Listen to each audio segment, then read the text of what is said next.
سڵاوتان لەبێت و ئەم کاتتان باش بینەرانی خۆشەویستی تەلەڤیزیۆنی کۆمەڵا زۆر خۆشحاڵم لەگەڵ هاوڕێی هاوکارم ئەمیر ئەبینەوە میوانی ماڵەکانتان بۆ پێشکەشکردنی بەرنامەکەی خۆتان واتە بەرنامەی ئێمە و بینەران. زۆر سپاسوانیان لامیشە سڵاتان لەبێت عزیزان و خۆشەویستان هیوادارم کە لە هەر کوێیەکان ساغ و سلامەت بن و مەجالی وەشتان هەبێت تا کۆتایی بەرنامەی هەفتەیەش بینەر و بیسەرمان بن. بەرنامەی هەفتەیەمان جیاوازە بەهۆی ئەو بارودۆخە بەهۆی ئەو دۆخە سەپێنراوی کە ئێستا بەسەر کۆمەلگای ئێراندا کەوتووە. جابووە ئێمە بەرنامە هەفتەیەمان زیاتر تەرخان کردووە سەبارەت بەم دۆخە و بابەتی زۆر و پرسیاری زۆرمان لەلایەن ئێوەی ئازیزانەوە بەدەست گەیشتووە کە ئێمە لەم بەرنامەدا حتمەن وەڵام یەدەینەوە ڕاوبۆچوونی ئێوەی ئازیزشی تایە. بەڵام پێشەوەی کە ئێمە بابەتەکان دەست پێ بکەین بابەتی ئەوەڵمان سەبارەتە بە ئەوەی کە بەیانی سیویەکی جۆزەردانە ڕۆژی پێشمەرگەی کۆمەڵەیە. ئەم بەم بۆنێمە فێلەن ئەمە پێشکەش دەکەین جا دواتر دەچینە سەر بابەتەکانی دیکە. هەروە باسم کرد سبێنێ سیویەکی جۆزەردان ڕۆژی پێشمەرگەی کۆمەڵەیە هاتنی ئەم ڕۆژە لەلایەن خۆم و هەموو هاوڕێیان و هاوکارانمەوە بە سەرجەم پێشمەرگەکانی کۆمەڵە و هەموو ئەو تێکۆشەرانی کە لە ماوەی 46 ساڵی ڕابردوودا لە ناو ڕێزەکانی ئەم هێزەدا خەباتیان کردووە و یانیان بەخت کردووە ڕێبازی ئەم هێزە شەوە شانازی دەکەن لە هەر جێگایەکان پڕبەدڵ پیرۆزبایی دەڵێن. هەر بەم بوونەوە یادی گیان بەخت کردوانی ناو ڕێزەکانی هێزی پێشمەرگەی کۆمەڵە زۆر بەرز ڕادەگرین و هەزاران سڵاو و درود دەنێرین بۆ بنەماڵە سەربەرزەکانیان. بەڵێ منیش بە حاڵی خۆمە سیویەکی جۆزەرزان کە هاوکاتە لەگەڵ گیان بەختکردنی هاوڕێ سعید معینی ناسرا بە کاکخانە وێ ڕای ڕێزلنانی یادی ئەم هاوڕێ ئازیزەمان ڕۆژی پێشمەرگەی کۆمەڵە لە هەموو هاوڕێیانی پێشمەرگەمان پیرۆزبایی دەکەم. هێزی پێشمەرگەی کۆمەڵە بە شانازیەوە دەتوانێت نیشانی بدات کە بە درێژایی تەمەنی خەباتکارانەی خۆی لە پەنای خەباتی شێلگێرانە و پڕ لە فیداکاری خۆی لە دژی ڕژیمی کۆنەپەرستی ئیسلامی لە کۆمەلگای کوردستاندا هێزێکی وشیاردار پشتیوانی ئازادی سیاسی و مافە سەرەتاییەکانی خەڵکی زەحمەتکێش لاینگر و داکۆکیکاری مافی ژنان بووە بەردەوام تۆڤی ئەندیشە و بیر و باوەڕی پێشڕەوی لەناو خەڵکدا چاندووە و مژدە بەخشی دنیایکی باشتر بۆ کۆمەڵانی خەڵکی کوردستان بووە. ئەمساڵ لە کاتێکدا ئەم ڕۆژە ڕێز لێدەگرین ئێران بە گشتی و کوردستان بە تایبەتی لە بەردەم مۆرچەرخانێکی سیاسی و کۆمەڵایەتیدایە. لە درێژەی بەرنامەکەی ئەم هەفتەیەماندا زیاتر تیژ دەخینە سەرم بارودۆخە میرۆک و بۆ تیژ باست کرد باسی لە کۆتەکانی دەکەین. جارێکی تر ڕۆژی پێشمەرگەی کۆمەڵە پیرۆز بێت. بڵێ جارێکی تر پیرۆز بێ دەچین ناوبڕێک دەبینین دواتر دێنەوە نامەکان دەست پێ دەکەین.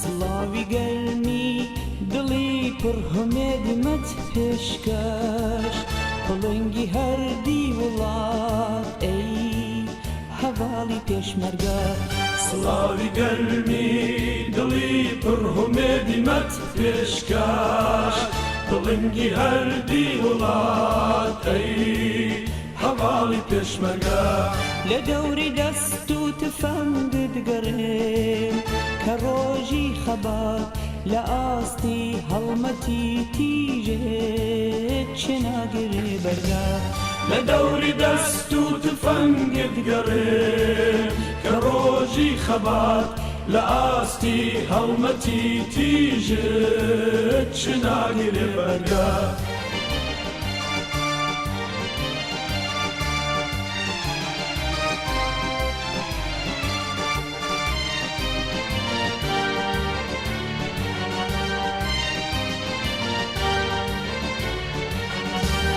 ئەوێستە تۆی لە شەوی تار مۆمی هەڵگیرساو لە نێو دڵی شەوە زەنگە وەکو گڕێک ڕاساو ئەوێستە تۆی لە شەوی تار مۆمی هەڵگیرساو لە نێو دڵی شەوە زەنگە وەکو گڕێک ڕاساو سڵاوی گەرمی دڵی پڕ هەمێدمەت پێشکەش پڵنگی هەردی وڵات ئەی هەواڵی پێشمەرگە سڵاوی گەرمی دڵی پڕهومێدی مەت پێشکەش بڵنگی هەردی وڵات ئەی هەواڵی پێشمەرگە لە دەوری دەست و تفەنگت دگەڕێم کە ڕۆژی خەبات لە ئاستی هەڵمەتی تیژێت چناگرێ بەرگە لە دەوری دەست و تفەنگت گەڕێن کە ڕۆژی خەبات لە ئاستی هەڵمەتی تیژێت چناگرێ بەرگە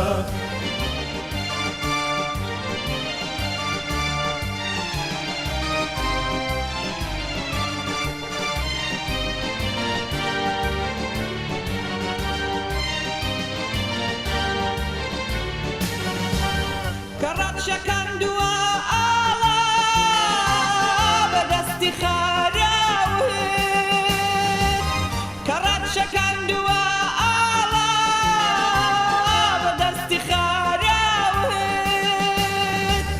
دەگەی لە کوسپ و بواران بە هەستی پاراوێت بە هەستی پاراوێت کە ڕەت شەکەندووە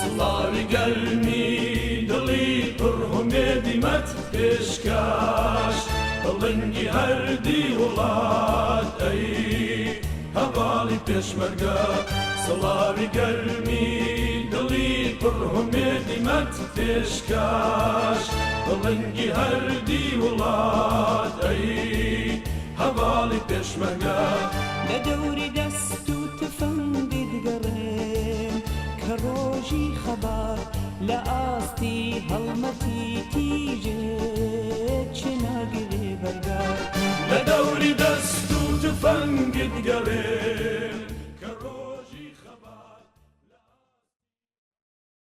ئازیزان ئێمە لە کاتێکدا ئەم بەرنامەیە زەبط دەکەین کە شەڕێکی کۆنەپەرستانە داوێنی ئێوە دانیشتوانی ئێران و کوردستانی گرتوێتەوە شەڕێک کە بەڕاستی شەڕی نە ئێمەیە و نە ئێوەشە و تا ئێستا زیان و زەرێری زۆری لەگەڵ خۆی هێناوە بە پێ هۆڵانی کە لە میدیاکانەوە بڵاوکرانەتەوە بەداخەوە تا ئێستا ژمارەیەک لە خەڵک گیانیان لەدەستداوە ببورن وا ژمارەیەکی زیاتریش بریندار بوون ئێمە لە ڕێگەیان بەرنامەوە جارێکی تر بێزاری خۆمان لەن دۆخە نەخوازراوە کە بۆ خەڵکی ئێران پێکاتوە دەردەبڕین و لە هەمان کاتیشدا سیاسەتەکانی کۆماری ئیسلامی جنایەتکار کە هۆی سەرەکی پێکاتنی ئەم دۆخەیە دەشتانی ئێستاوە لە هەنگاوی یەکەمدا گرنگ ئەوەیە کە خەڵکی ئێران بەگشتی و ئێوە خەڵکی کوردستان کە مخاتبی ڕاستە و خۆتری بەرنامەکانی تەلەڤیزیۆنی کۆمەڵن جگە لە ڕەچاوکردنی ڕێگا و شوێنی گونجاو بۆ پاراستنی خۆتان و دووربوون لە ئاوری ئەم شەڕە لە هەمان کاتیشدا بە ڕۆحیەکی بەرز لە هاوپشتی و هاوکاریکردن لە یەک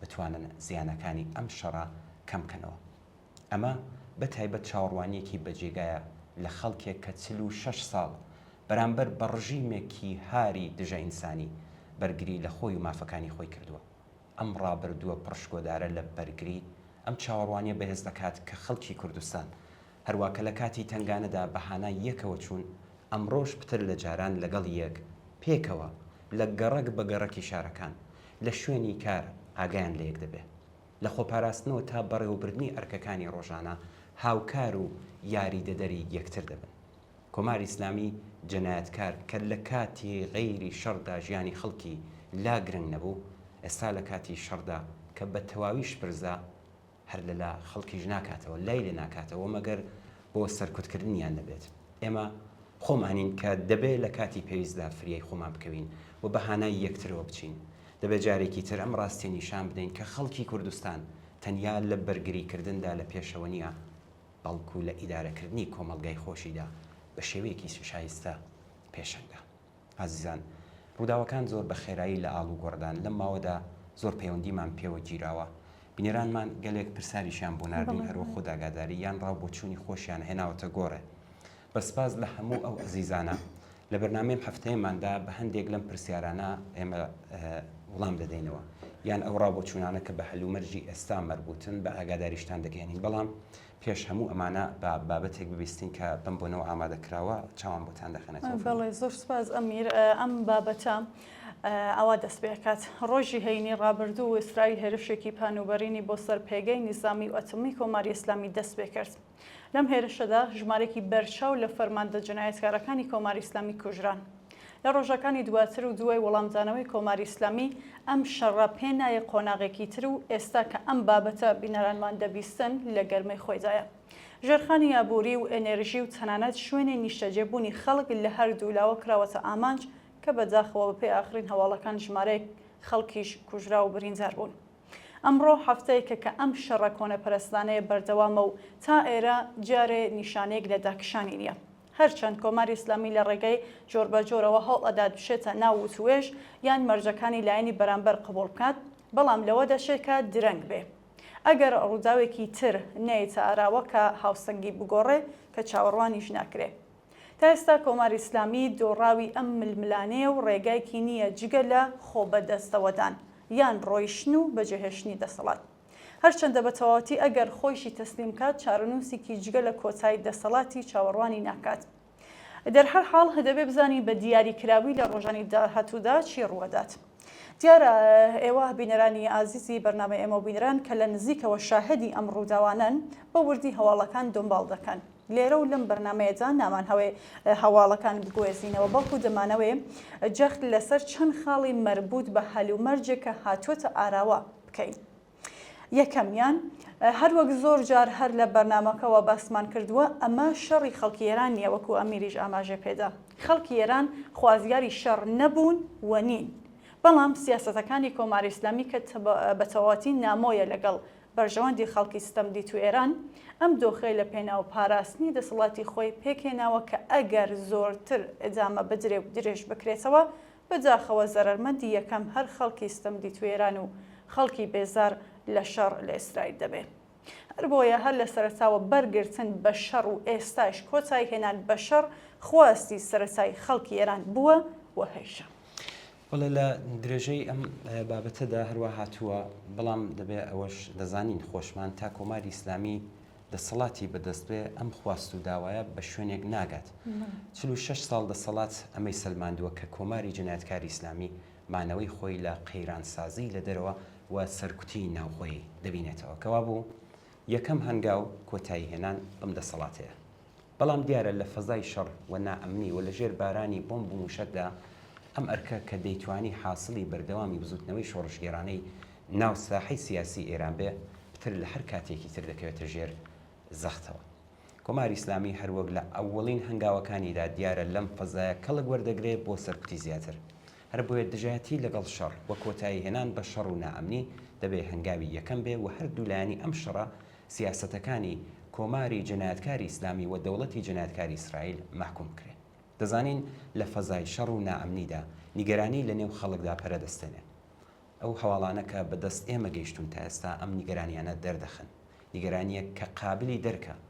لە کاتی وادا دەبێ هەوڵ بدرێ هەستی چوون بەهانای یەکترەوە و یارمەتیدانی یەکتر پراوێز نەخرێ و دیاریکردنی ڕێگا و شۆنی گونجاو بۆ چارەسەرکردنی گرفتە گشتیەکان کە تەنیا ئەم گەڕک و ئەو گەڕکیان ئەم شار و ئەو شار ناگرێتەوە دەتوانێت تا ڕادەیە کە ئەم نیگەرانیانە بەدەستی خۆمان و ئیبتکاری خۆمان کەم بکرێتەوە. بۆ باشتر و ئاسانترکردنی ئەم ئەرکە ئینسانی کە باسکرا لێرەدا پێویستە جەخت لە خۆڕێخستن لە گەڕەکەکان و لە شارەکان بکەینەوە. هەموو هەڵسوڕاوان و چالاکوانانی مەدەنی ئێستا پێویستە لە هەنگاوێکی هاوبەشدا کارێکی هەمان بکەن بۆ ڕێخستنی بنکەکان لە گەڕەک و شار تا لە پەیوەندی لەگەڵ یەکتر یارمەتی دەربن کە ئەمری پاراستن تا دابینکردنی پێداویستەکانی ژیانی ڕۆژانە بە شێوەیەکی سازماندراو بچێتە پێشەوە و بەر بە هەر ڕووداوێکی نەخوازراو بگیردرێت و هەستی هاوکاری و هاوخەمی لە نێو خەڵکدا بۆ چارەسەرکردنی گرفتەکانی سەرڕێگا پەری پێ بدرێت. نابێت هیچ چاوەڕوانیەکمان لە دەستگا دەوڵەتیەکان بێ. ئەم دام و دەستگا وەحشیانە نیشانیان داوە کە ناتوانن لە گرفتی ژیان چارەسەر بن. و بە تەواوەشی بە تەواوتیشی لەگەڵی بێگانن. بڵێ لە هەمان کاتدا دەبێت جەخت لەوە بکەینەوە ئەم شەڕە لەلایەن دەوڵەتی جنایەتکاری ئیسرائیلەوە نا ئازادی خوازانەیە نابێت پێشەوانەی پرۆپاگەندای هەندێک لە ڕەوتی ڕاستی ئۆپۆزیسیۆن لە بەرژەوەندی ڕزگاری خەڵکی ئێراندایە. لە ڕاستیدا شەڕ و ململانێ دوو بلۆکی دژبەری یەک بۆ بەدەستهێنانی هەژمونی ناوچەیە. هەردوو لایەن لەم پێناوەدا ئامادەن دەست بدەنە جینۆساید و تاوانی دژ بە مرۆڤایەتی. هەروەک باسکرام بەردەوامی شەڕ زیانێکی گەورە دەگەیەنێت بە خەڵکێکە شەڕی ئەوان نییە و بۆ ئەوان نییە. ئایا لە ئێدامەی ئەم دۆخە بەڕووخانی کۆماری ئیسلامی و دەسەڵاتی ئالتەرناتیڤی دڵخوازی ئەمریکا تەواو دەبێت؟ ئەم ئالتەرناتیڤە لە دەرەوە ڕێک دەخرێت یان لە نێخۆی دەسەڵاتی کۆماری ئیسلامی سەرهەڵدەدات، یان کۆماری ئیسلامی کە توانای ئێدامەی ئەم شەڕی نییە بە تەواوەتی تەسلیمی داواکاریەکانی ئەمریکا دەبێت ئەگەرێکە نیشانەکانی دەرکەوتوون. ئەمانە هەموو جێگای بیرلێکردنەوەیە، بەڵام گرنگ ئەوەیە کە خەڵکی ماندوو وەڕەز لە دەسەڵاتی کۆماری ئیسلامی چی دەکەن. بە بڕوای ئێمە دەبێ بیر لە ڕێگاکی تریش بکەینەوە، خۆمانی بۆ ئامادە بکەین. ڕێگای کە ئێمە زۆر جار باسمان کردووە ئەویش بریتیە لە خەبات و خۆڕێخستن لە پێناو ڕووخاندنی شۆڕژگەرانی ڕژیمی ئیسلامی. لە بارودۆخی ئێستادا کە دەسەڵاتی ئیسلامی کز و لاواز بووە، ئیتر تەنانەت لە نێو خۆشیدا پوکاوەتەوە ڕووخاندنی ئەم ڕژێمە کۆنەپەرست و دژی خەڵکە ڕێگر دەبێت لە دەرەنجامە وێرانکارەکانی ئەم شەڕە کۆنەپەرستانەیە. لەم بارودۆخە هەستیارە ئێستادا ڕێکخراوبوونی هەرچی زیاتری بزوستنەوە پێشڕە و پێشهۆتن خوازە کۆمەڵایەتیەکان یەکگرتووی زیاتری دامەزراوە سەربەخۆکانی خەڵک، پاراستنی بەهێزتری دەستکەوتەکانی بزوستنەوەی شۆڕژگەرانەی جەماوەری، ناڕزایەتی دژ بە داگیرکاری جەرەکی و سەرکوتی ناوخۆیی، هەروەها هەوڵدان بۆ دروستکردنی ستافێکی سیاسی بزوستنەوەی جەماوەری، ئەرکێکی بێپسانەوە و بەردەوامی سەرجەم هەڵسوڕاوانی پیشەیی مەدەنی کۆمەڵایەتی و سیاسیە. ئێمە جگە لەمە ڕێگایەکی ترمان نییە، غێری ئەوە خەڵکی تر چارەنووسمان بۆ دیاری دەکەن. ئەگەر وابێ ئەو کات تەنیا دەبێ گلەی لە خۆمان بکەین کە دەرفەت بۆ سەلماندنی ڕێگای خۆمان لەدەستا. بەڵێ ڕاستە نابێ گومان لەوە بکەین کە هیچ هێزێکی دەرەکی و هیچ ڕێکەوتنێکی سیاسی لەسەرەوە توانایی ڕزگارکردنی خەڵکی لە ستەم و نابرابری نییە. تەنها هێزێک کە دەتوانێت ئێمە لە درێژەی ستەم و سەرڕۆیی گەمارۆکان هێرش و قەیران ڕزگار بکات بریتیە لە جەماوەری خەباتکاری ئێران. پێویستە جەماوەری خەڵک لە پێگەی چاوەدێریەوە بگەڕێتەوە بۆ پێگەی ئەکتەرێکی چالاک، نەک لە داهاتوویەکی نادیاردا، بەڵکو هەر ئەمڕۆوە لە جەرگەی ئەم گۆڕانکاریانەدا. ئەوەی کە ئەم ڕێگایە بە ئەنجام دەگات یانە ئاستی ئامادەکاری و هێزی خەبات و تێکۆشانی جەماوەری ئێمەیە، نەشەڕ نەهیوا بە هێزە جیهانیەکان ڕێگای ڕزگارێنین، بەڵام دەتوانێت دەرفەت بێ. جا پرسیار ئەوەیە کە چۆن دەتوانین لەم دەرفەتە کەڵک وەرگرین. لێرەدا هێز دیاری دەکات. ئەگەر جەماوەری خەڵکی ئێران کە باری قورسی دەسەڵاتی کۆماری ئیسلامی لەسەر شانیان بۆ تا ئێستا هێز نەبن، ڕەوتی سیاسی تر ئامادەیە و دەتوانێت لە دەرفەتەکە کەڵک وەرگرێت. ڕەوتی فکری و سیاسی تر کە دەست لە مناسباتی زاڵمانە نادات، دەیپارێزێ و تەنیا بە گۆڕینی دەموچاوەکان خەڵک بێوەزیفە دەکات، کەوا بوو دەبێت هێز بین. هێزیش لە هاوگوتاری و هاوکردەیەدا پێک دێت. دەبێت جەخت بکەینەوە و دیهاتنی ئاوەت و ئارەزووکانمان تەنها لە گرێوی ئاگایی و کردەی ڕێکخراوی جەماوەریدایە. کۆماری ئیسلامی بە پێچەوانەی ئیدعاکانی توانایی ئیدامەی شەڕی نییە. تەسلیمبوونی کۆماری ئیسلامی کە وتمان نیشانەکانی دەرکەوتون هەروەک جۆرەی چاوان ئاماژەی پێدا ئێستا بەهێزترین ئەگەرە، کەواتە دوای شەڕ دەرفەتی گونجاو لە بەردەستەکە بە وشیاریەوە و بە دەرز وەرگرتن لە ئەزمونەکانی تا ئێستامان و بزوتنەوەی ژینا بە دروشمی ژنجیان ئازادی بە گڕوتینەوە ساحەی سیاسی لە ئێران و کوردستان داگیر بکات. ئەم بابەتە پێویستی بە ئامادەبوونی بەردەوامی خەڵک لە مەیداندا و هەروەها داهێنانی کردداری هێزە سیاسیەکان و ڕێخستنی جەماوەری هەیە. ئەمیر هەر لێرەوە کە باسی کوردستان دەکەین جەبێت یادێکی تر جەخت لەوە بکەینەوە هەروەک لە ڕاگەیاندنی ناوەندی کۆمەڵەدا هاتووە داوا لە سەرجەم هێزە سیاسیە چالاکەکانی کوردستان دەکات کە بە خێرایی و بەبێ فیڕۆزانی کات بە منبەستی گفتۆگۆ هەڵوگۆڕی ڕاوبۆچون و شرۆڤەی سیناریۆ ئەگەرەکانی داهاتوو لە جۆری یەک کۆ ببنەوە. پێویستە ئێمە ئەگەرە نەخوازرا و چاوەڕوان نەکراوەکانی ئەم شەڕە ماڵوەرانکرە بە وردی لە بەرچاو بگرین و خۆمان بۆ وەڵامێکی بە کۆمەڵ ئامادە بکەین. ئێمە لە ڕێگەی هاوفکری و هاوکاری کرداریەوە دەتوانین ئامادەی بە کۆمەڵ پەرەپێ بدەین. گفتوگۆ و هاوکاریەکی لەم چەشنە دەتوانێت ڕۆڵێکی گرنگ بگێڕێت لە پەرەسەندنی ئامادەی بە کۆمەڵ. یەکگرتووی هێزە ئازادیخوازەکان و هاو هەنگاوبوون لە بەرامبەر جاهاتوویەکی هەستیار و پڕمەترسای داریشتە. هەڵە با بچین ناوبڕێک ببینین دواتر دێنەوە سەرنامەکان.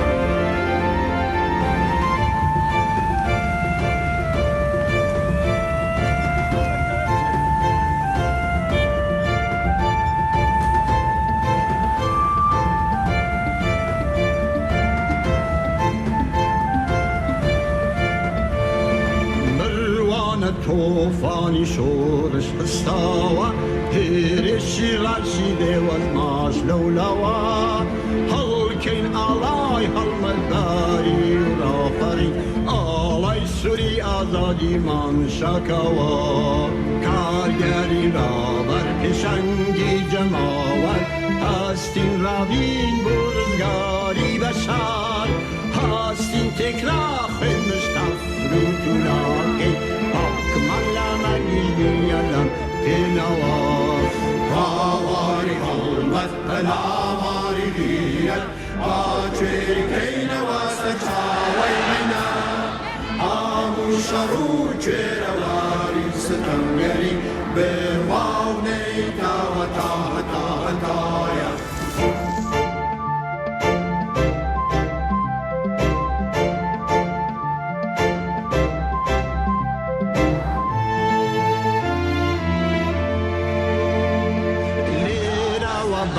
دکنا تا شیکاگو دین دنگی یک کارگران بکو با هیچ دیواره بر بندنگناکی تو رنگو پز من دیانا کالکو با دنیای ببرسی بمترسی رابینه کمالانی بیرم شد سوا هستین تکرار خمستف روتوناکی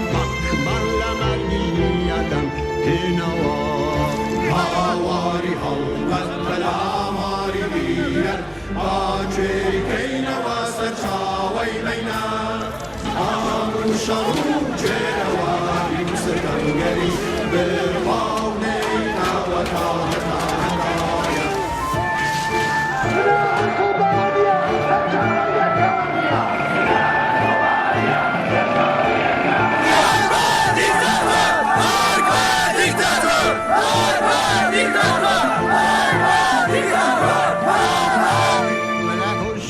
ستمکاری و حکمی سرمایه تک دل بروخنین داری شیبینی بس یادن دانا و دن بیل دنیایا اسمایا یک گرتن دایا یک گیری کشکی ستمکاری و حکمی سرمایه تک دل بروخنین داری شیبینی بس یادن دانا و دن بیل دنیایا Havari halmat pelamari diyet Açeri keyne vasta çavay meyna Amu şaru çeravari sıtangeri Bervav neyta vata hata hataya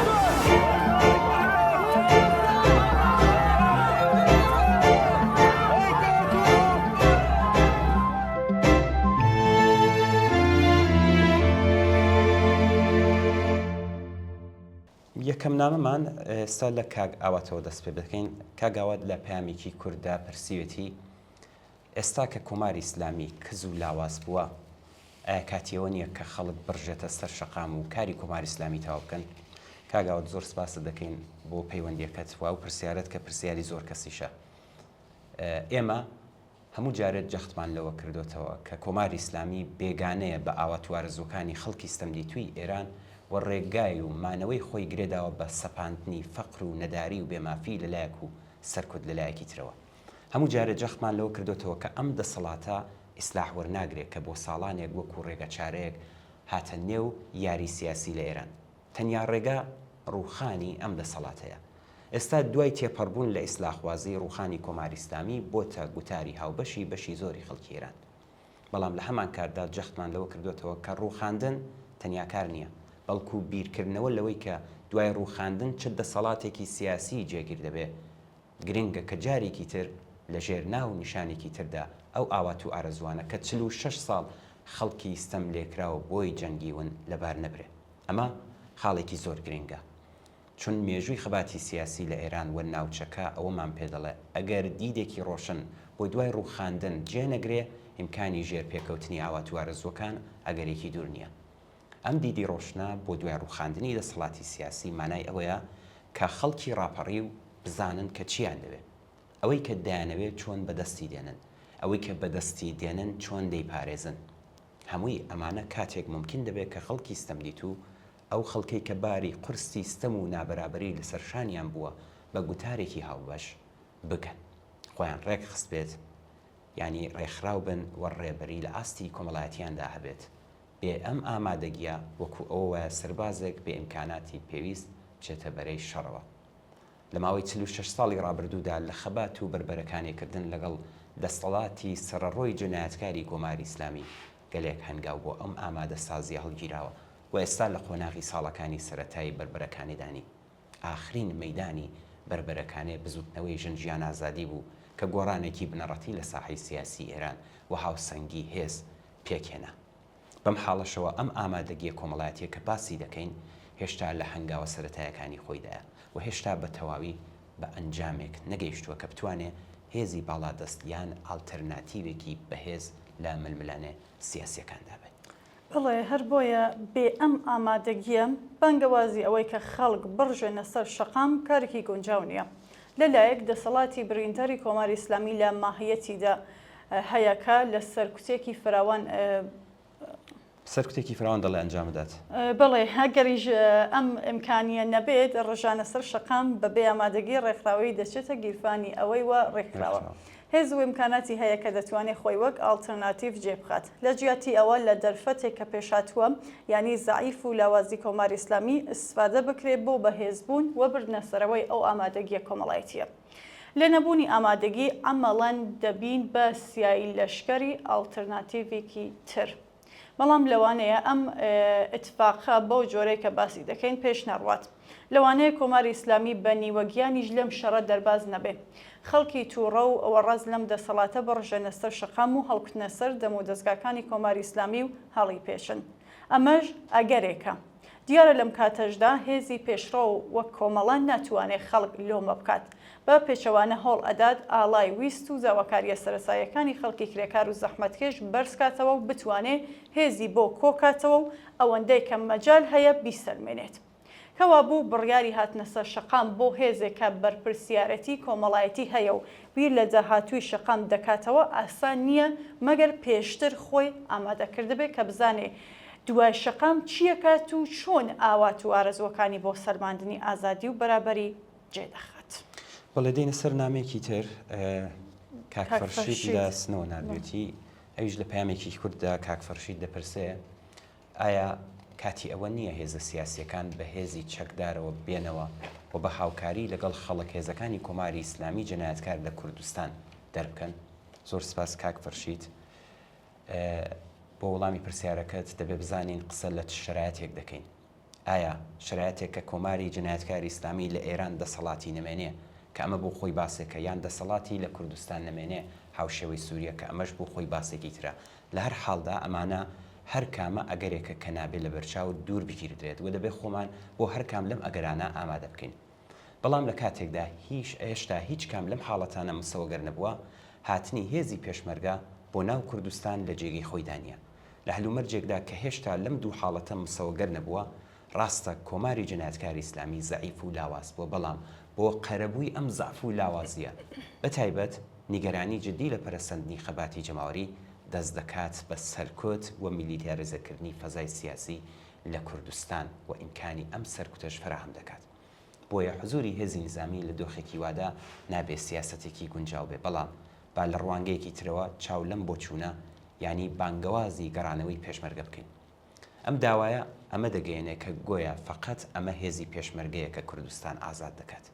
یارە هێزی پێشمەرگە دەور و نەخشی بەرچاوی لە بربەرەکانێکردن لەگەڵ کۆماری جەنایەتکاری ئیسلامی بووە، بەڵام نابێت لە بیری بکەین هێزی پێشمەرگە لە بەرامبەر هێرش و پەلاماری کۆماری ئیسلامی بۆ کوردستان ئەرکی بەرگری بوو، نە هێزی ڕزگاری بەخشی کوردستان. ئەمە ئەرکی جەماوەری خەڵکی کوردستانە کە کوردستان لە داگیرکەران پاکاتەوە و دەسەڵاتی خۆی مستەوەگەر بکات. ئەم بۆ چوونە ینی چاوەڕوانی لە هێزی پێشمەرگە جۆرێک چاوەڕوانمانەوە و بێوەزیفەکردنی جەماوەری خەڵکی کوردستانی تدایە. بڵێ باوە بڵین هێزی پێشمەرگە پاڵپشتی هێزی جەماوەریە نەک جێگرەوەی ئەوان بۆ ڕزگاری. ڕێگای ڕزگاری لە داگیرکاری و سەرکوتی کۆماری ئیسلامی لە دەست خەڵکدایەکە دەبێ ڕێک بخرێ و بە هێزی خۆی دەسەڵاتی خۆی مەسۆگەر بکات. لە جیاتی چاوەڕێبوونی هێزی پێشمەرگە لە دەرەوە دەبێ هێزی پێشمەرگە لە ناوەوە ینی خەڵکی خۆڕاگەری کوردستان ئەویش بە چەکی وشیاری و ڕێکخستن خۆی ئامادە بکات. هێزی پێشمەرگە لە دەرەوە کە لە ژێر ڕێبەری لایەنە سیاسیەکانن هەروەک باست کرد تەنیا دەتوانن پاڵپشتی ئەم هێزە جەماوەریە بن بۆ ئیدارەی کوردستان لە هەر ئەگەر و پێشاتێک نەجێگرەوەی خەڵکی کوردستان. بەڵام ئێستا کە باسی ئامادەسازی دەکەین نەبێ چاو لە تایبەتمەندی کوردستان نەکەین کە حەزبی بوون یەکێک لە تایبەتمەندیەکانیەتی. هەر بۆیە هاودەنگی و هاوکاری حەزبە سیاسیەکانی شاراک لە کوردستان کارێکی پێویستە کە ئێمە زۆر جاریش بانگەوازمان بۆ کردووە.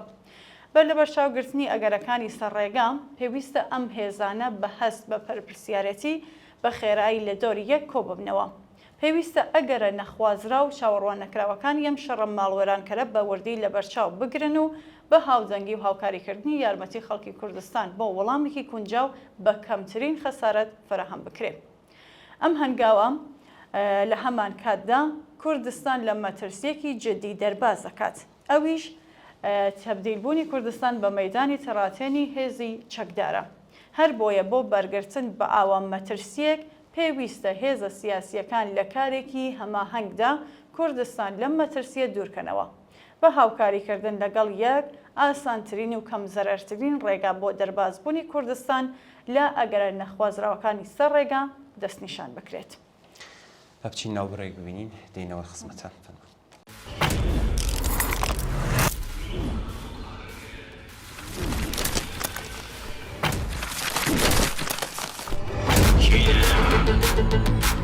Yok kamu karker Bindi morreçber Hemu proleter Elli Kurdistanda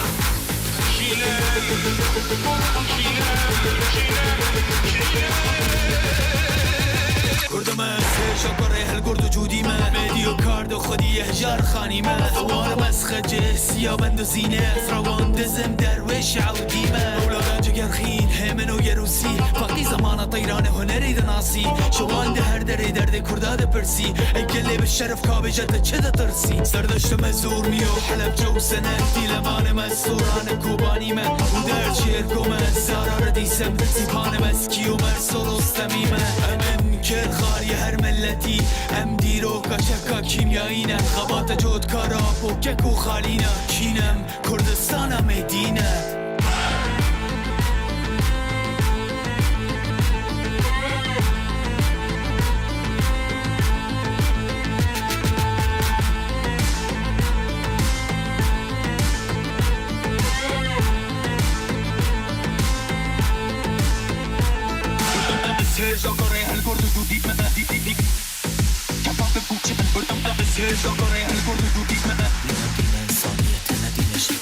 خدا نگرد وجدان صدای خداست آنکه تو میگویی از اسلام جداست آنکه بسمش جنایت ها میکنی خارق هستی و توی بی‌معرفت خداست بیزارم از این زندگی سگی سکوت و پوچی مغز و این تریپ بگی میانه مش مترسکی کور توف به تو اگه از بیگناهان نگی سکوت پیش کن تا نخورده ای ضربه ای خموش مگر تو سمت را نبرده ای در پی این زمستان بهاری نیز هست تو لیوان مد کن که انگار زنده ای تو اگر خیش منی درد مرا گوش کن گر توانی آتشم را خاموش کن آبدهی به غنچه خشکیده چه فایده زدی ضربت ضربتی نوش کن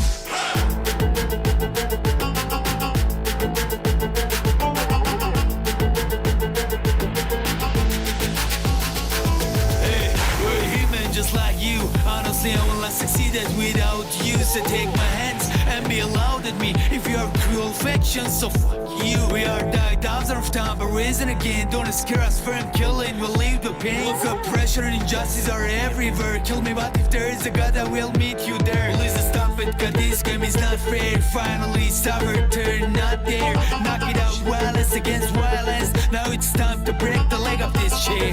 Hey bro, this life is like a game. If you fall, you have to raise up again. You are surrounded by friendly enemies, so open your eyes and use your brain.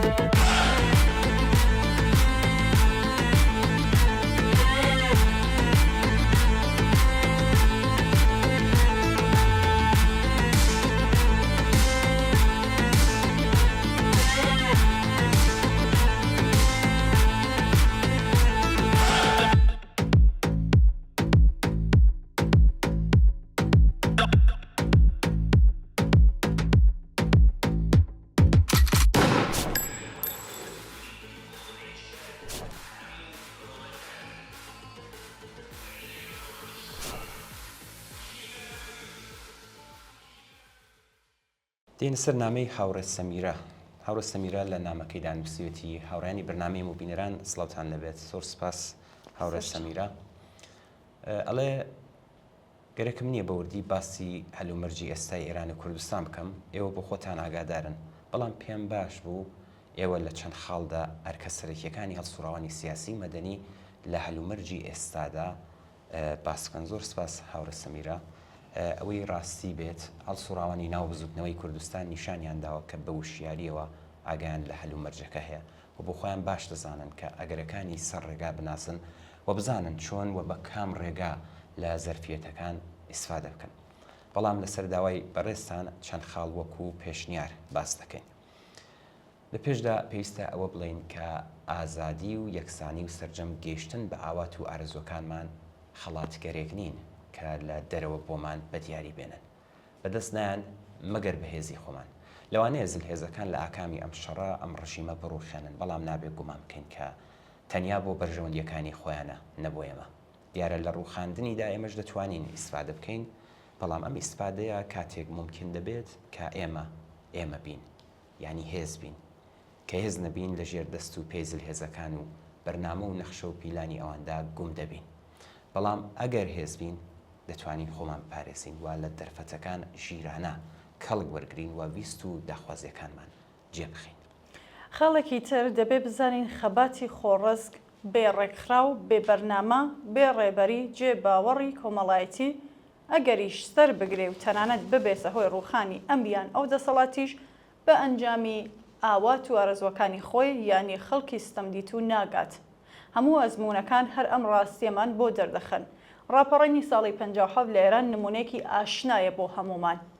ئەو هێزە سواری ڕاپەڕینێکی خۆڕسک و بێبەرنامە و ڕێکخرا و بێڕێبەری دەبێت کە هێزی بێ، یانی ڕێکخراو بێ و ئیمکاناتی بێ. ئەو کات یانی ساڵی 57 ڕەوتی یاینی بە زۆر هۆکار بەڵام گرنگتر لە هەمووی ڕێکخراوبوونی توانی سواری ڕاپەڕین بێ و کارەساتی کۆماری ئیسلامی لێ سەوز بوو. مەترسی ئەوە هەیەکە ڕق و بێزاری لە کۆماری ئیسلامی وامان لێ بکات کە لە کاتی پێویستدا ئەحساسات زاڵ بێ و سەرنجام تا چاو بکەینەوە ببینین بە سیایی لەشکری ئەو ڕۆتێکە ڕێکخراوە و ئیمکاناتی هەیە.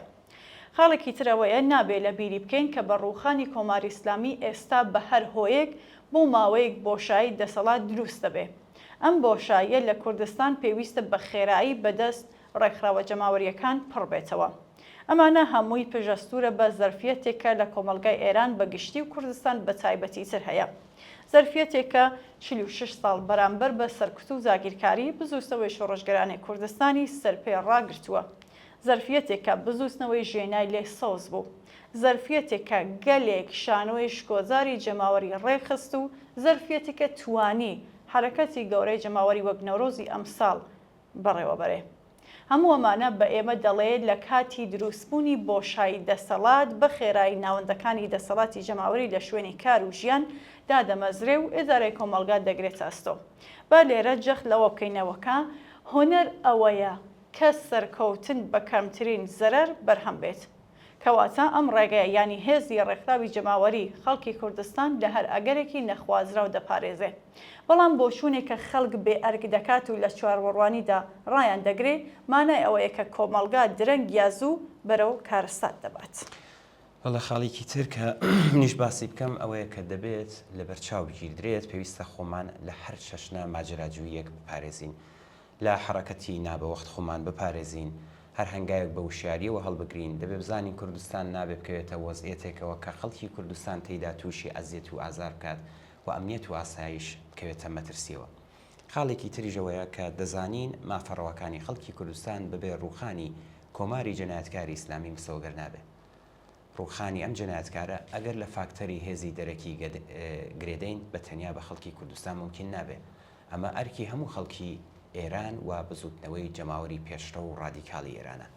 کەوابوو دەبێ و پێویستیشە ئێمە لە کوردستان هاوپەیمانانی خۆمان لە نێو بزوتنەوە جەماوەریەکان لە ئاستی سەراسەری ببینینەوە پشتیوانیان بین بۆ تا پشتیوانیمان لێ بکەن. بە هەموو یەمانەوە ئەگەر ڕووزاوەکان بەمەیلی ئێمە نەچوە پێشەوە لە نالەبارترین دۆخدا بە دەخاڵەتی خۆمان تێدەکۆشین تا زەرێڕوزیانی هەر دۆخێکی نالەبار لە ژیانی خەڵکی کوردستان کەم بکەینەوە. ئێمە ئەو هێزە نین کە ئەگەر نەخشەکانمان بەڕێوە نەچوو دوور بگرین بە پێشەوانە هەموو هێز و ئیمکاناتی خۆمان دەخینە گەڕ بۆ دەربازبوون لە دۆخی نەخوازراو. پێویستە هەڵسوڕاوانی سیاسی و مەدەنی لە کارێکی هاوبەشدا هەر لە ئێستاوە بناغی دەسەڵاتی جەماوەری لە کوردستان بنیاد بدەن. کۆماری ئیسلامی تەنانەت ئەگەر بە تەسلیمبوونی کاتیش لە زەختی زلهێزەکان ڕزگاری بێ لە بزوستنەوەی شۆڕژگێرانە بۆ ئازادی و بەرابەری ڕزگاری نابێت. بەڵێ کاک هوشیاریش نامی بۆ نردوین لەم بەشدا دەگەینە نامی کاک هوشیار. ئەڵێت من لە شەڕ بێزارم چونکە شەڕ خوێندەوار نییە، چونکە ناسنامەی خەڵکان ناخوێنێتەوە، دەفتەری نووسینی منداڵان ناخوێنێتەوە، بەڵگەی هاوسەرگیری بووک و زاوای تازە ناخوێنێتەوە، بڕوانامەی زانکۆی خوێندکاران ناخوێنێتەوە. کاک هوشیار دەڵێ بەڵێ من لە شەڕ بێزارم چونکە شەڕ کوێرە، جوانی کوڕەکان نابینێت، جوانی کچەکانیش نابینێت، سبەینەی منداڵان نابینێت، ئارزوەکانی مرۆڤ نابینێت، خەون و دڵتەنگی و داخەکان نابینێت. من لە شەڕ بێزارم چونکە شەڕ ئەدەبی نییە، پێدەنێتە سەر شارەکان، سەر خەڵک، سەر دڵەکان و عێشقەکان و ئارەزوەکان. من لە شەڕ بێزارم چونکە ناسیا و نەناسیا و ناناسێ، باش و خراپ لە یەکجیا ناکاتەوە، ئاینی بێ ئاین ناناسێت، پیر و گەنج ناناسێت، خوێندەوار و نەخوێندەوار ناناسێت، تەڕ و وشک ناناسێت، پێ بە هەر شوێنە بگات هەموو شتێکیش دەسووتێنێت. کاک هوشیار لە دامەی نامەکەیدا دەڵێ من لە جەنگ بێزارم چونکە هەر جلێک بپۆشێک بە هەر دەم و چاوێک خۆی داپۆشێت، هەر هاوارێک بکات، هەر جەنگە و جەنگ لە هەر لایەکەوە بینووسیت نابێتە گەنج، دەبێتە ڕەنج. من لە جەنگ بێزارم چونکە جەنگ لە هەموو کەس تۆڵە دەسێنێتەوە. بەڵام ئەوەش دەزانم کە بێزاری تەنیا کافی نییە، بیر لەوە دەکەمەوە چی بکەم بۆ بەرگرتن بە شەڕ. یەکەم کارم ئەوە دەبێ ڕق و بێزاریم لە جەنگ تێکەڵ بە ڕق و بێزاری خەڵکانی تر بکەم تا پێکەوە بە هێزێکی زیاتر ڕوبەڕووی ئەوانی بکەینەوە کە شەڕ دەخۆڵکەێنن. دەبێ ئەم شەڕخوازانە دەستیان لە ژیانی کۆمەڵایەتی کورد کرێتەوە تا ئیتر هیچ ماڵێک وێران نەبێت، هیچ منداڵێک نەترسێ. با بپرسین بەڕاستی لە ئێران کێ خۆڵقێنەری شەڕە؟ جگە لە کۆماری ئیسلامی کێیە؟ دەسەڵاتێک کە 46 ساڵە بە سەپاندنی ژیانێکی تاڵ و سەرکوت شەڕ دژ بە خەڵکی ئێران بەڕێوەبات و ئەمڕۆ بۆ خۆی لە ئاوری شەڕدا خەریکە دەسووتێت. با ڕق و بێزاریمان دژ بە خۆڵقەنەرانی شەڕ و وێرانی و کاولکاری سەریەک خەین و بە هێزی خۆمان دەسەڵاتێک بنیاد بنین کە ئەمنیەت و ئاسایی جێگەی شەڕ و نامنی بگرێتەوە، با ئازادی جێگای سەرکوت بگرێتەوە، با ژیان مانا پەیداکات، با بەرابەری جێگای نابەرابەری و عەداڵەت جێگای ستەم بگرێتەوە. ئەوەی من ئەڵێم ممکنە، نابێ چاوەڕوان بین، هەر ئەمڕۆ دەست بەکار بین، لە ماڵ، لە کار، لە گەڕەک و شار هەر کوێ دەستمان دەگات و قسەمان ئەڕوات بانگوازی ئەوە بکەین کە سبەی دەتوانێت بۆ ئێمە بێ.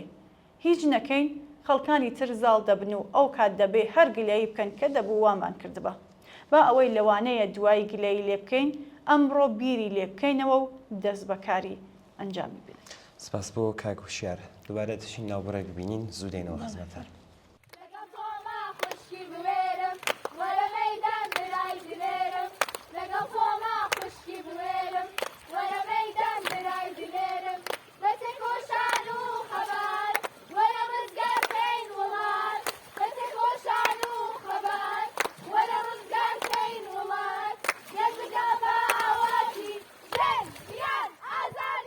کاک فەرشاد ئەویش پامێکی بۆ نردوین نووسێتی هەوڕانی بەرنامەی ئێمە بینەران سڵاوتان لەبێت لەم ڕۆژانەدا کە ئەگەری ڕوخانی کۆماری ئیسلامی لە هەر کاتێکی تر بەهێسترا چیکردن هاتوۆتە نێو بازنەی قسە و باسەکان منیش پێم باش بوو لە ڕێگای بەرنامەی ئێوە نەزەری خۆم بگێنم.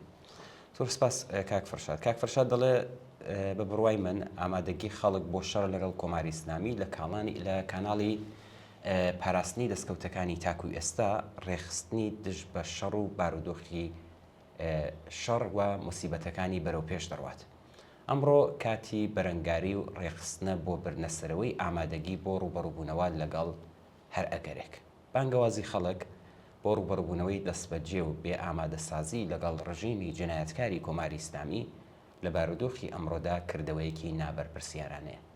ئێستا لە هەنگاوی یەکەمدا ڕێخستنی خەڵک بۆ یارمەتیدان بە یەکتری لە بەرامبەر موسیبەتەکانی شەڕ ڕێخستن بۆ سەپاندنی داواکاری وەک دابینکردنی پەیداویستیە سەرەکیەکان بۆ خەڵکێک کە ناچارن ماڵ و شاری خۆیان جێبهێڵن دابینکردنی ژیان و بژێوی و تەندروستی و فشار بۆ سەر ڕەژیم بۆ ئاگربەستی دەست بەجێ و کۆتایی بەم شەڕێ. کاک فەرشاد لە بەشێکی تر لە پەیامەکەیدا نووسیویەتی لەم بارودۆخەدا نابێت لە ناسیۆنالیزمی ئێرانی کە هەڵ دەدات خەڵک لە ژێرناوی دیفاع لە ئێران بۆ پشگیری لە ڕژیم هەن ئەدات یان هێزە جەنگخوازەکان کە لە جەنگ و لە ناوبردنی کۆمەلگا بە دوایدا سەپاندنی دەسەڵاتی خۆیانن لەبیر بکەین. ئەمانە هەر کامەیان لەوانەیە بە شێوازی جیا کۆمەلگای ئێران بەرەو کارەسات ببن. لە بەرامبەردا بە ئامادەگی لە بارودۆخی ئێستادا سوود وەرگرتن لە مۆقعیەتی شکستی کۆماری ئیسلامی لە جەنگدا تا ڕوخانی ئەم ڕژێمە و ئەرکی هەموو ئینسانێکی ئازادی خواز بریتی دەبێت لە هەوڵدان بۆ دوورخستنەوەی کۆمەلگا لە سەناریوی ڕەش و بارودۆخێکە هەرکی بە هەرکی دەبێت. ئەم ئەرکەش کاتێک کاریگەر دەبێ کە هەموو ئەو کەسانەی وا بیر لە ئازادی و بەرابەری دەکەنەوە بیر لە ژیانێکی دوور لە ستەم و سەرکوت دەکەنەوە یەک بگرن و لەگەڵ یەک بەهێز دەبن و دەتوانن کارێک بکەن. ئێستا و لەم کاتەدا جیاوازی فکری و ئایدۆلۆژیک نابێ ڕێگر بێ لەوەی کە کارێکی هاوبەش بکرێت بۆ بەرگرتن بە ئاگەری نەخوازراو. ئەگەرێک کە هەموو زەرەری تیادا دەکەین. لێرەدا زۆرتر مەبەستم کاک فەرشاد دەڵێ هێزی سیاسی چەپە. ئەم پڕژوو بڵاویە ئێستای ناو ئەم بەرەیە لەگەڵ بارودۆخی سیاسی کۆمەڵایەتی ناخوێنێتەوە. تا درەنگ نەبووە دەبێت دەست بەکار بن و لەم پڕژوو بڵاویە بێنە دەرێ و کێشەی فکری و ئایدۆلۆژیک دانن بۆ دوایی. بەڵە سپاس بۆ کاک فەرشاد. دێنە سەر نامی کاک سامان لە نامەکەیدا دەڵێت ئیتر قسە لەوەی کە کۆماری ئیسلامی گەیشتۆتە ئاخری خەت حاشای لێ ناکرێت. عاقبەتی هەموو ئەو سیاسەتانە کە لە ماوەی 46 ساڵی ڕابردوودا چ لە ناوخۆوە چ لە دەرەوە بەڕێوەچوو معلوم بوو کە ڕۆژێک دەبێت کۆتایی پێبێت. کاتێک چەند ساڵ پێش ئێستا بەشی زۆری خەڵکی ئێران دروشمی ئیتر تەواو ماجرایان بەرز کردەوە بەڕاستی دەستپێکی کۆتایی دەسەڵاتێکی خۆسەپێنەر و سەرکوتگەریان ڕاگەاند. کاک سامان هەروەها دەڵێت من بە دەقیقی ناتوانم باسی و کەم کە چی ڕوەدات. بەڵام یەک واقعیەتم لاڕوونە کە کۆماری ئیسلامی ئەگەر تەنانەت توانی خۆی لەم شەڕە دەرباس بکات کە جگە لە تەسلیم بوون ڕێگایەکی ترینە بە مانای درێژەی دەسەڵاتی نابێت. چون ئەکتەرە دەرەکیەکان کە دیارە بە دوای بەرژەوەندی خۆیانەوەن و پاش ماوەیەک دوای ئەوەی کە بەویستەکانیان گەیشتن وازدێنن و دەڕوەن بەڵام ئەکتەری ناوخۆیی ینی خەڵکێک کە 46 ساڵە لەم دەسەڵاتە ئێژ و ئایش و ئازار دەبینن لە ساحەکەدا هەن و ئەستەمەکە لە کۆڵ کۆماری ئیسلامی بنەوە. کاک سامان دەڵێ لێرەدا پێم باشە ئاماژە بە چەند خاڵی گرنگ بکەم و ڕوو لەو کەسانە بە تایبەت ڕەوتی ناسیۆنالیزمی ئێرانی بکەم کە کەوتونەتە دیفاع لە کۆماری ئیسلامی لەم شەڕە و دەڵێن سەرڕای جیاوازیمان دەبێت لە وڵاتەکەمان پارێزگاری بکەین. کاکسامان دەڵێ هەموو لە بیرمانە کە ساڵانی ڕابردوو بە ملیار دۆلار هەزینەکرا بۆ ڕێخستنی هێزە نیابەتیەکان لە ناوچەکە لە ژێرناوی قوڵایی استراتیژیک. قسە ئەوە بوو کە ئەگەر لە لۆبنان و سووریا و عێراق و شوێنەکانی تر نەبین و نەجەنگین مقاومەت ڕێک نەخەین سبەی ناچارین لە تاران و شیراز و ئەسفەهان شەڕ بکەین. ئێستا چی؟ ئاکامی ئەم استراتێژی سیاسیە چی بوو؟ جگەل لەو هەموو ئیمکاناتە کە بە فیڕۆدرا ئەمڕۆ لە تاران و ئەسفەهان و شیراز شەڕ یەخێ پێگرتوون. پرسیار ئەوەیە کە لە ئاوادەسەڵاتێک کە لە ئاکامی ئەم سیاسەتە شەڕی هێناوەتە ناو شارەکانی ئێران دەبێ پشتیوانی بکرێ یان دەبێ محاکمە بکرێ. هەموو لە بیرمانە کە باز لەوە دەکراکان نە شەڕ دەبێ و نەوتوێژ دەکەیت. ئەم هەموو اعتراض و ناڕزایەتیە بەرامبەر بەم سیاسەتانە لەم ساڵانەدا کە ئابووری وڵاتی تووشی داڕمان کردووە و ژیانی خەڵکی تاڵ کردووە تەنیا بەسەرکۆت زیندان و وەشکەنجە و ئەعدام وەڵامی ئێدرایەوە. بەڵام دەستی ئاخر کۆماری ئیسلامی هەر مەجبوور بوو و توێژ بکات و هەم تووشی شەڕیش بوو کە ئاکامەکەی لە باشترین حاڵەتە ناتوانێت جگە لە تەسلیم بوون شتێکی تر بەدوایدا بێت. پرسیار ئەوەیە لە ئاوادەسەڵاتێک کە سیاسەت و کردداری جگە لە نەهامەتی بۆ خەڵکی ئێران نەبووە دەبێت لەم شەڕە پشتیوانی بکرێ یان دەبێت محاکمە بکرێت. بەڵێ کاکسامان لە بەشێکی تردا دەڵێت لە بیرمانە کە کۆماری ئیسلامی جنایەتکار بانگەشەی ئەوەی دەکرد کە دەبین بە هێزی یەکەمی ناوچەکە دایانوت خەریکی لە لووتکە نزیک دەبینەوە دایانوت لە هەموو بوارێکدا گەشەی بەرچاومان بەدەستێناوە. ئاکامی ئەم بانگەشانە چی بوو؟ ئێستا ئێران نە ئاوی هەیە نە بەرقی هەیە نە خاکی هەیە نە کاری هەیە و نە ژیان. ئێستاش لەم شەڕە ئاسمانی بۆتە شوێنی تراتینی فڕۆکە جەنگیەکانی ئیسرائیل کە بە کەیفی خۆیان دەسوڕێنەوە و ئەگەر ئەم شەڕە هەروە درێژ بێتەوە لەوانەیە کاولکاری زۆرتر بە دوای خۆی دابێنێ. کاکسامان دەڵێ پرسیار ئەوەیە لە ئاوا دەسەڵاتێک کە جارێ بە فەقر و نەداری و سەرکوت ئێرانی وێران کردو ئێستاش بە شەڕێک کە یەکێک لە خوڵقێنەرە سەرەکیەکانیتی خەریکە وێرانی زۆرتر دروست دەکات دەبێت بە ناوی دیفاع لە وڵات پشتیوانی بکرێ یان دانە بە دانەی دەسەڵاتداران و سیاست داڕێژەرانی محاکەمە بکرێن. کاکسامان دەڵێ قسەی ئاخرم من خوازیاری شەڕ نیم وەلام وانیە کە هێزی دەرەکی دەتوانێت ڕزگاری بێنێ. ئەوانەی وا ئێستا پەلاماری ئێرانیان داوە واتە ئیسرائیل بە پاڵپشتی ئەمریکا دەستی باڵایەن لە جەنایەت هەیە. بۆیە خۆم بە دژی شەڕ ئەزانم. لەم ڕوانگەوە کۆماری ئیسلامی بەهۆی سەرەکی خۆڵخاندنی ئەم وەزعیەتیشە دەزانم. دەسەڵاتێک کە جگە لە دزی و تاڵانکردن و سەرکوتی هەر دەنگێکی یاعترازی کارێکی نەکرد دەبێ بڕوات. ئەگەر لەم قەیرانەش ڕزگاری بێ کە زۆر بە ئەستەمی دەزانم بێگومان خەڵکی ئێران بیر لەم هەموو کارەساتە دەکەنەوە و بە هێزی خۆیان هەنگاو دەنێن بۆ دەسەڵاتێک کە پاراستنی ماف و ژیان و حرمەت و کەرامەتی ئینسانی یاسای نەگۆڕی بێ. بۆیە دەڵێم من دڵم بۆ وڵاتێک دەسووتێ کە وڵاتی من بێ. ئێران 46 ساڵە وڵاتی مشتێک دز و تاڵانچیە و قاتڵە و تێرۆریستە. بۆیە حکمی ڕوخانی کۆماری ئیسلامی لەلایەن خەڵکی وەگیان هاتوو نەگۆڕە.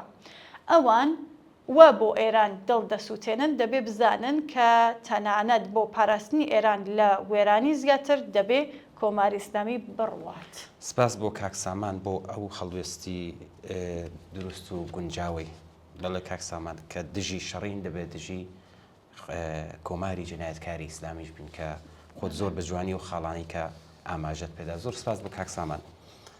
ئێمە دەچین ناوبڕێک دەبینین دواتر دێنە سەر چەند نامێکی ترمان لەبەردەستە فەرموو.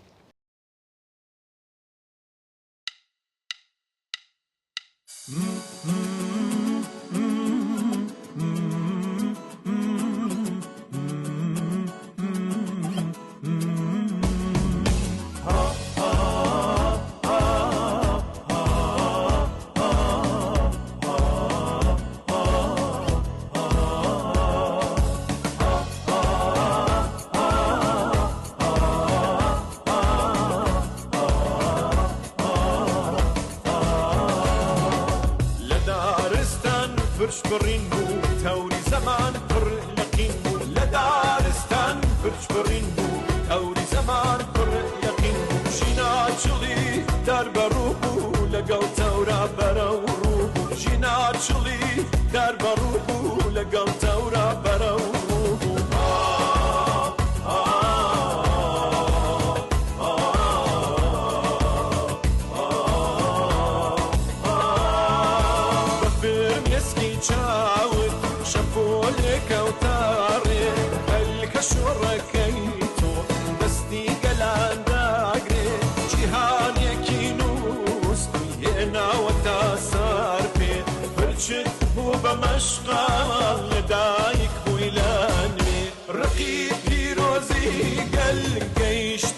نەماوەند لەسەر کەلی شاخ و چیانی نیشتمانێ تەناسوخێکی خەو ڕوویداد لە کوردستان ڕۆحی پەکولەی تۆی کرد بۆ هەڵۆکانێم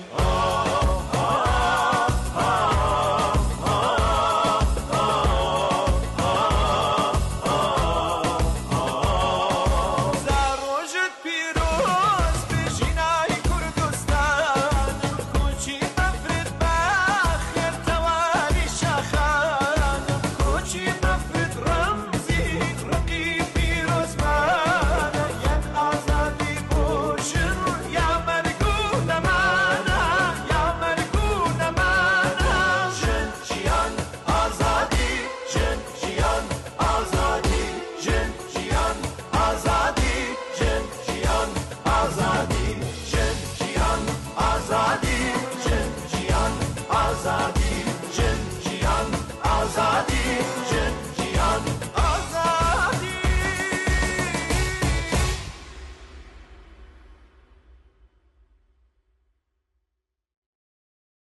کاگڕەحمان پرسیاری کردووە و نووسیوێتی لەبەر چییە لە وڵاتانی وەک ئێران، عێراق، سووریا، لیبی، لوبنان سەرڕای ئەوەی کە خەڵک و ئەحزاب دەیان ساڵ هەوڵ دەدەن بۆ ڕووخانی ڕژیمە دیکتاتۆرەکان بەڕاست و چەپەوە بەڵام ناتاندرێت سەرکەوتن بەدەست بێت بێ ئەوەی دەوڵەتانی دەرەوە تەداخل نەکەن. زۆر سپاس لە کاگڕەحمان پرسیارێکی زۆر گرنگە. کاگڕەحمان دیارە هۆکار یەک و دوو نین و هەروەها لەوانەیە کە ڕوانگەی جیاوازیش لەم بارەوە هەبێ. کاتێک چاو لە مێژوو دەکەین یان چاو لە ئاڵوگۆڕەکانی چەندەی ڕابردوو دەکەین یان تەنانەت چاو لە ئەزمونەکانی ساڵی 57 یاتاوی لە ئێران دەکەین هەموو جارێک لە خۆمان دەپرسین لە پشت گۆڕانکاریەکانەوە خەڵک لەکوێ بوون و دواتر دەیخوێنینەوە و تێدەگەین کە خەڵک تودەیەکی بێناسنامە و ناو نیشان بوون و تەنها لە هەیئەتی سیایی لەشکری ئەمیان ئەو هێز بوون. ئەو تودەیە بێناسنامە و ناونیشانە ئەوەندە لە فەرمانڕەوایان ستەم و زۆریان دیتووە کە ئەگەر لەگەڵ دوژمن هاوڕێ نەدەبوون پێیان باشتر بوو چاودێری بێلایەن بن بە هیوای ئەوەی دەستێک لە نادیارەوە دەرکەوێت وە مەرهەمێک بێت بۆ زەخمە بێشمارەکانیان. ساڵ تێدەپەڕین هەمان تودەی بێناو نیشان باری قورسی بێناو نیشانی و بێدەنگی پێشویان لە دەسەڵاتدارانی پێشوو هەست پێ دەکەن بەڵام دیسانەوە بە دوای فەریاد ڕستێک دەگەڕێن چون هێشتا بێناو نیشانن بێناسنامن لەسەر ئەم تەوەرە ڕۆژگار تا ئێستا سوراوەتەوە. کەوا بووم بە بڕوای ئێمە لە نێو هۆکاری زۆر بۆ وەڵام بەم پرسیارێک کاگڕەحمان دەتوانین ئاماژە بەمە بکەین کە خەڵک تا بێناو نیشان تا بێناسنامە بن هەروە دەبێ. بڵێ وایە سەرڕای ئەوەی خەڵک و ئەحزاب دەیان ساڵە هەوڵ دەدەن بۆ ڕووخانی ڕژیمە دیکتاتۆرەکان دیسانەوە ناتوانن خۆیان ئاڵوگۆڕ پێکهێنەر بن بۆیە هیوا بەهێزی دەرەکی جێگای خۆی دەکاتەوە. لەسەر ئەم ئستدلالە سادەیە من کە خۆم ناتوانم با دوژمنی دوژمنەکەم کارێ بکات بەشکم منیش ڕزگار بم. ئەم ئستدلالە لەسەر بنەمای نەتوانین دامەزراوە یان هەمان بێناو نیشانی و بێناسنامەیی کە پێشتر ئەمیر تۆ باست کرد. دیارە دەسەڵاتداران بە درێژایی مێژوو هەڵیانداوە خەڵک هەروە بێناسنامە و بێناو نیشان بن تا ملکەچی سیاسەتەکانی خۆیان بکەن. بەڵام ئەم ئستدلالە لەم ساڵانی دواییدا بە زۆر هۆ لەوانە گەشەی زانیاری و ئاگاداری کۆمەڵایەتی درزی تێکەوتووە. ئیتر دەتوانین جێگەی ناتوانی گرتووەتەوە. با زۆر دوور نەڕۆین. بزوستنەوەی ژینە لەبەر دەستە و دەتوانین ئاماژەیەشی پێ بکەین. بزوستنەوەی کە خۆڕسک بوو لە قۆڵایی دەردووەزارەکانی ناو کۆمەلگاوە سەری هەڵێنا. دروشمەکەی واتە ژن ژیان ئازادی ڕنگدانەوەی ویست و داخوازی خەڵکێک بوو کە ئازاردیتوو بوون. بەم جۆرە ئەم بزوستنەوە بۆ یەکەم جار ناسنامەی خۆی پەیدا کرد. توانی یەکێک لە دروشمەکانی واتە دروشمی ژن بە واتای کۆتایی هێنان بە سوکایەتی کردن لەژێر یاسای حەجابی زۆرەبلێ بە ئەنجام بگەێنێ. بەڵام ناسنامە کافی نەبوو تا بتوانێت هەموو داواکانی واتە ژیان و ئازادیش بە ئەنجام بگەێنێ. پێویست بوو بە دوای ناسنامە ناو نیشان پەیدا بکات یان خۆی لە ئاستی بەرینی کۆمەڵایەتی هەروەک لە دژایەتی لەگەڵ حەجاب بەستیش کرد ڕێک بخات. ڕێبەری خۆی دامەرزێنێ کە سەرکوتگەری دەسەڵات ئەمەی تا ڕادەیەک پەک خست. بۆیە سەنگەرەکەی دەشقامەوە گواستەوە سەر درێژێ بزوستنەوەی داواکاریەکان بۆ ژیان و بۆ ئازادیش. بڵێ ئێوە بیر لە مەراسمەکانی نەورۆزی ئەم ساڵیش بکەنەوە بە بەڵێ. ئەماژەیەکیش بە نەورۆزی ئەم ساڵ بدەین. ماوەیەکی دوور و درێژ بە دەیان هەزار کەس لە سەراسەری کوردستان بە بۆنەی نەورۆزەوە لەگەڵ یەک بوون. ئەمانە بە ئێمە دەڵێ کە خەڵکی کوردستان بە تایبەتی تر خەریکە ناونیشان ئەدۆزێتەوە کە ئیتر چاوەڕێ نەبێ و خۆی بەهێزی خۆی لەبیری ڕزگاریدا بێت و سەنگەرەکانی تر بەدەست بێنێ. دیارە بە هەمووی ئەمانەوە هێزێک کە بەرژەوەندی خۆی لەم ڕوتەدا نابینێ نەتوانین و بێباوەڕی پەرەپێدات و چاوەڕوانی بە هێزی دەرەکی دەخاتە جێگای. کەوابوو لە وڵامدا دەبێ بڵین بڵێ ئەم بۆچوونە هەیە و کاریگەریشی هەیە. بەڵام ئەگەر وردبینەوە دەبینین ڕێگای تریش هەن، چون بە تایبەت هەر بە ئاوردانەوە بەمێژوو بۆمان دەردەکەوێت کە هێزی دەرەکی هیچ کات هێزی ڕزگاری بەخش نەبوون و ناشبن. ڕێگای تر دۆزینەوەی ناونیشانە، مێژوو بۆ دەرس وەرگرتنە نەبۆ تیکرارکردنەوەی. ئەم جارە بە دەرسگرتن لە مێژوو ئیتر نابێ خەڵک ببن بە سیایی لەشکری ئەم یان ئەو هێز، خۆیان دەبێت بڕیاردر بن. ئەم قسەیە بە تایبەت ئێستا کە لە بەردەم وەرچەرخانێکی سیاسیدا ئێران پتر لە هەر کاتێک دەبێت بچێتە بواری کردداری. ئەگەینا ئیجازە ئەدەین دیسانەوە چرخی ڕۆژگار بە هەمان شێوازی پێش و بسوورەت و ئێمەش هەر لە جێگای خۆمان دابین. بەڵێ ئەمیر لەم بەشە لە بەرنامەکانماندا چەند پەیامی کورتمان بەدەست گەیشتووە کە داندانە پێشکەشی بینەرانیمان پێن پەیامی هاوڕێ ناسرەوە دەست پێکەین کە نووسیویەتی جەنگی دوو دەوڵەتی کۆماری ئیسلامی و ئیسرائیل گەیشتوتە قۆناغێکی مەترسیدارتر. ئەم جەنگە تا ئێستا لە دوو وڵاتدا دەیان کوژرا و برینداری جێهێشتووە کە ژمارەیەکی ورد لێ لە بەردەستانیە. حکوومەتی ئیسلامی بەر لە زانیاریدان و بڵاوکردنەوەی هەواڵ دەگرێت و تەنانەت بە تاوانی ڕاگەیاندووە. هەروەک چۆن ئێمە هەمیشە جەختمان کردووەتەوە وەڵامی ئەم بارودۆخە ڕووخانی کۆماری ئیسلامیە، بەڵام بۆ ئەوەی بتوانین ڕێزی ناڕزایەتی و خەباتدەش بە حکوومەتی جەنگخوازی کۆماری ئیسلامی ڕێک بخەین لە بارودۆخی داسەپاوی ئێستادا دەبێت لە پێشدا خۆمان فریای خۆمان کەوین و بە شێوەیەکی ڕێکخراو بەرەو هاوکاری لە بەرەنگاربوونەوەی مەترسی و ئەنجامەکانی جەنگ بچین. یەک هەنگاوی دەستبەجێ لەم ئاراستەیەدا دروستکردنی گروپەکانی فریاگوزاری و یارمەتیدانە لە تەواوی شار و گەڕەکەکان. ئەم گروپانە دەتوانن زۆرێک ئەرک لە گەڕەک و شار لە ئەستۆ بگرن و بەر بە هەر ڕووداوێکی نەخوارزراو بگرن. کاگە ناسر هەروەها دەڵێ خاڵێک کە دەبێت سەرنجی بدەینەوەیە کە زیندانەکان لە مەترسیدان زیندانیەکان بنەماڵەکانیان لە شارە جۆراجۆرەکاندا یارمەتی بدەین کە لە دۆخی خۆشەویستەکانیان ئاگادار بن. هەواڵی دەستگیرکردنەکان دەست بەجێ مێدیایی بکرێت و لە هاوڕێ لەگەڵ بنەماڵە دەستگیرکراوەکاندا بە دوای دۆخی ئەواندا بگەڕێن. بەگشتی دەبێت تۆڕی بەرگری دۆخی زیندانەکان چه زیندانیە سیاسیەکان چه زیندانیە تاوان ئاساییەکان ڕێک بخەین. ئەم بەرگریە دەبێ داوای ئازادی زیندانیەکان بەرزکاتەوە. ئەم هەنگاوە دەتوانێت لە زیان و زەرەری جەنگ کەم کاتەوە و لەم بارودۆخە مەترسیدارەدا هاودڵی و هاوکاری زیاتر دەتوانێت بەهێزمان بکات. سپاس بۆ کاک ناسر. کاک حەسەنیش لە تارانەوە نووسراوێکی کورتی نردووە و دەڵێت ئێستا کە ئەم دێڕانە دەنووسم تەواوی تاران لە ژێر بردوماندایە. ئەڵێت هیچ شوێنێکی تاران نییە کە بۆمباران نەکرابێت. لە بەیانیەوە تا ئێستا تەواوی ناوچە جۆراوجۆرەکانی تاران لە ژێر ئاگردان.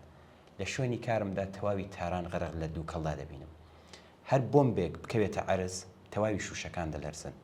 بیناکە دەجوڵێت و لەرزە دەکەوێتە گیانی هەموو ئەو کەسانە کە لەوێ. هەوا گەرمە، لە ڕۆژدا 48 پلەیە، بەڵام ڕوونە و ڕۆژێکی بریقەدار و جوانیشە. بەڵام نازانی چ گیانێک ئێستا هەر لەم ساتە لەدەست دەچێت. ژمارەکان ترسناکەن، 80 کەس 60 کەس. بینایەکی 4/9 تۆزی لەولاترەوە یەکجار ڕووخایانی تۆزە لەولاترەوە ڕووخاوە و جەنگەندەکانی ئیسرائیل یان فڕۆکە بچووکەکان یان هەمان ڕیسپەرەندە لە کاردان. کۆمەڵێک لە ئەنگری ئیسرائیل و پاشایی خواست بەهبەه و چەحجە دەکەن کە ئافرین لێ بدە، دەڵێ ئافرین لێی بدە کە باش لێی دەدەی. ساڵێک پێش ئێستا وتم ئەگەری هێرشی ئیسرائیل بۆ سەر ئێران زۆرە و هاوڕێیانی عەزیزم هاواریان دەکرد نەخێر ڕێتێ ناچێ. ساڵێک پێش ئێستا پرسیم کە ئەگەر ئیسرائیلیان ئامریکا هێرش بکەنە سەر ئێران چی دەبێت بکرێت؟ ئەو کات و ئێستاش ڕوم لە چەپ بوو کە چی دەبێت بکات. هەمان ئەو چەپەی کە ڕێکخراوی نییە، بەڵکو توخمە پەرتەوازەکانن کە هێشتا بە ئامانجی سۆسیالیزم و ڕزگاری مرۆڤ باوەڕیان هەیە. پێتان وایە وەڵامەکە چی بوو؟ مشتێک دروست. ئێستا شەڕە و لە ئیدامەدا ماڵەکان، کێڵگەکان، کارگاکان، پاڵایشگاکان لەناو دەچن. ئیسرائیل ئێستا لە ژێرخانی ئەم وڵاتە دەدات و ئێمە هێشتا بە تەواوی نازانین لە بەرامبەر ئەم خوێن ڕشتنە دڕندانەیەدا چی دەبێت بکرێت. بەم حاڵەوە وا بزانم ڕێگای کۆتایی هێنان بەم دۆخە کۆتایی هێنان بە دەسەڵاتی نگریسی کۆماری ئیسلامیە. بەڵام دەبێت بیر لەوە بکەینەوە کە دوایی چی دەبێت. ئەمە پرسیارێکی گرنگە کە هێزی چەپ دەبێ وڵامی پێوێت. ناوبڕێک ببینین ئەمیر جا باش وا بکەین.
کاک جەواد نامێکی بۆ ناردوین و نووسیوێتی ئێستاوە لەم ڕۆژانەدا خەڵکی ستەملیتووی ئێران لە نێوان دوو هێزی تێرۆریستیدا ماونەتەوە. یەکێکیان کۆماری جنایەتکاری ئیسلامی نێونەری فاشیزمی ئیسلامی، ئەشکەنجە، دژیژن، هەژاری و نەهامەتی و دواکەوتویی، ئەوەی دیکەشیان تێرۆریزمی دەوڵەتی ئیسرائیل، نێونەری کۆمەڵکوژی لە غەزا، ئاپارتایدی ڕەگەزپەرستانە. کاک جەواد دڵە ئەم دوانە نەک بەرەنگاری دووبەرەی خێر و شەڕ، بەڵکو ململانەی نێوان دوو جۆری دەسەڵاتی بربەریەت و تەوەحوشی هاوچەرخن. لە نێوان ئەم شەڕەدا تەنها ئەوەی دەسووتێت داهاتومانە. کاک جەواد دەڵێ بابزانین کە ئەم جەنگە تەنها ڕژیمی ئیسلامی ناکاتە ئامانج، بەڵکو توانای شۆڕشگێڕی کۆمەلگای ئێرانی شوێران دەکات، چۆن شۆڕش و ڕاپەڕین لە سێبەری موشکدا شکڵ ناگرێت. شۆڕش لە بارانی موشکدا ناجۆشێت. بزوتنەوە ئازادی خوازەکان تەنها ئەو کاتە گەشە دەکەن کە کۆمەلگا هەناسە بدات، بەڵام شەڕ ئەم هەناسەیە دەپچڕێنێت. هەڵبەت دژمنایەتی ئەم دوو دەسەڵاتە کۆماری جنایەتکاری ئیسلامی و دەوڵەتی ئیسرائیل ڕاستە، بەڵام ناکۆکی ئەوان ناکۆکی ئەمەنیە. دەڕاستی ئەمانە یەکتر لە ناو نابن، بەڵکو یەکتر دووبارە بەرهەم دەهێننەوە. چاو لێ بکەن هێرشی ئیسرائیل بۆ سەر ئێران کۆماری ئیسلامی وەک قوربانی دەردەخات و بیانووی سەرکوتی ناوخۆیی دەداتە دەستی. هاوارەکانی سڕینەوەی ئیسرائیلیش لەلایەن کۆماری جنایەتکاری ئیسلامیەوە ماشێنی جەنگی نەتانیاهۆ بەهێز دەکات. لە کۆمەلگای ئیسرائیلدا هێزی بۆ کۆ دەکاتەوە ئەبێتە هۆی بەردەوامی کۆمەڵکوژی لە غەزەش. بۆیە دوو فاشیزم لە حاڵی بەهێزکردنی یەکتردان و ئەمە مانای ئەوەیە بزوتنەوەی کۆمەڵایەتی لە مەترسیدایە. بەڵێ ئەم نووسرە ناوکەم لەبیر کاک جەواد بەڵێ لە بەشێکی تردا نووسیویەتی لەم نێوانەدا سەڵتەنەت خوازان بە دروشمی درۆینەی ڕزگاری خوازیاری باسازی دەسەڵاتێکن کە 4 دەیە پێش خەڵکی ئێران لێ تێپەڕیوە. ئەمڕۆ ئەوان بانگەوازی هەستانی خەڵک دەکەن، بەڵام مەبەستیان هەستان نییە بۆ ئازادی، بۆ سیکۆرالیزم، بۆ یەکسانی، بۆ عەداڵەتی کۆمەڵایەتی، بەڵکو هەستانێکە بۆ گەڕانەوەی دەسەڵاتی ئەرباب و ڕایەتی پێشوویان، ئەڵبەت بە تامی مۆدرن و نەخشەی ئەمریکایی. جەنگی نێوان ئێران و ئیسرائیل بەرەنگاری دوو دنیایی نییە، بەڵکو شەڕی دوو هێزی کۆنەپەرستەکە هەردووکیان لە شێوازی جۆرا و جۆردا دژە مرۆڤ و دژازادین. یەکێکیان لە شێوەی ئاپارتایدی مۆدرن و ڕەگەزپەرستی ئەوەی دیکە لە قاڵبی فاشیزمی ئیسلامی. یەکێکیان منداڵ دەکوژێت بە ناوی ئەمنیەت، ئەوەی دیکە دەکوژێت بە ناوی ئیسلام. بەڵام پاشایەتی خوازەکان بۆچی ئەوەندە شێدای پەلاماری ئیسرائیل و ئەمریکان؟ چونکە لە ڕاستیدا دژە شۆڕەشن. ئەوان هەموو شێوەیەک لە توانا و هێزی شۆڕەشی کۆمەڵایەتی بە هەڕەشەیەک دژ بە دەسەڵات خوازراوی خۆیان دەزانن. ئەوان لە کرێکاری ڕێکخراو، ژنی ڕزگارکراو، گەنجی ئازادی خواز دەترسن، چونکە ئەمانە ینی کرێکار، ژن، لاو، مامۆستا و خانەنشین هەمان ئەوانن کە نەک تەنها دەیانەوێت ئاخوند، ئیسلام، سپا و بەسیج، بەڵکو شار، تەش و هەژاری و نەهامەتی و نیایەکسانیش هەڵی پێچن. دەور و نەخشیان لە بزوستنەوەی ژینە لە یاد ناچێت کە بە پەلە هاتنە مەیدان تا ئەم بزوستنەوەیە چاوەڕوان ڕاگرن.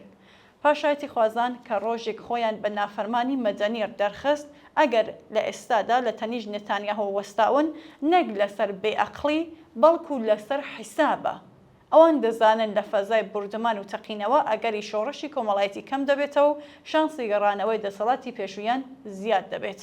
چون کاتێک بزوستنەوە بەهێز بێ، ئەوان شانسێکیان نییە، هەروەک لە بزوستنەوەی ژینە بینیمان و دەرکەوت. بەڵێ کاک جەواد لە ئیدامەدا دەڵێ باجارێکی تر بڵێن ئەم شەڕە شەڕی ئێمە نییە، ئێمە لە بەرەی سێهەمدا دەمێنینەوە، ئێمە لەگەڵ خەڵکی ستەمدیتووی ئێران و کوردستانی، ئێمە لەگەڵ بزوتنەوەی کۆمەڵایەتی لە خوارەوەی، نەک هێرشی دەوڵەتی ئیسرائیل لەسەرەوە، ئێمە لە ڕیزی سێهەمدا وەستاوین، نەک لەگەڵ کۆماری جنایەتکاری ئیسلامی.